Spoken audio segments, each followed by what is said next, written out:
On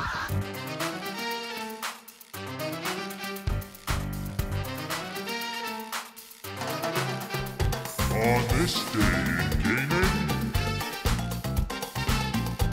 Evil made its home on the Nintendo 64. It's Halloween, ladies and germs, so what better day to revisit one of the most seminal residents in a franchise still going strong today. Originally released for the PlayStation, Resident Evil 2 suffered a serious setback when design issues left Capcom with the unfortunate ultimatum of reworking the entire game. The result was a title that founded the fundamental draft for the series. Like the original, RE2 was one of the first truly cinematic games, not just in its narrative, but in its aesthetic translation of the horror film. The T-virus-infected town of Raccoon has been incapacitated, its residents relenting their reason and starving for cerebral chow. It was a vintage zombie plot, but the way it played out the tension of a zombie movie, now that's where RE2 became something else. Just like in a classic zombie flick, you'd find yourself surrounded by brain-eating carcasses that strangely were more terrifying given the fact that they were so slow. Run away, you idiot! Run away! How could those morons in the movies allow themselves to be caged in by these lumbering corpses? It's one of the most frustrating conventions of the genre, and that same feeling was a key part of making Resident Evil 2,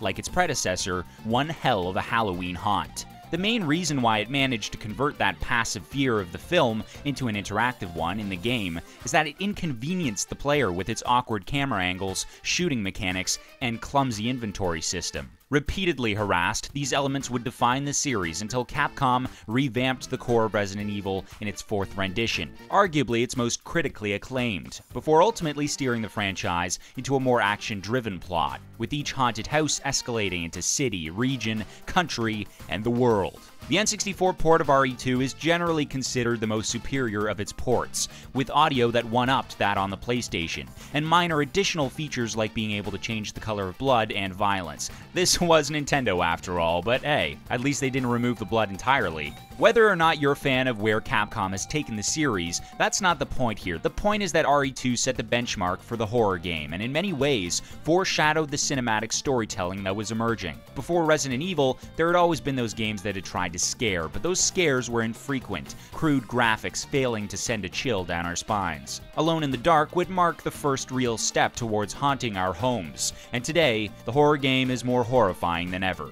Resident Evil 2. Released on the N64, October 31st, 1999.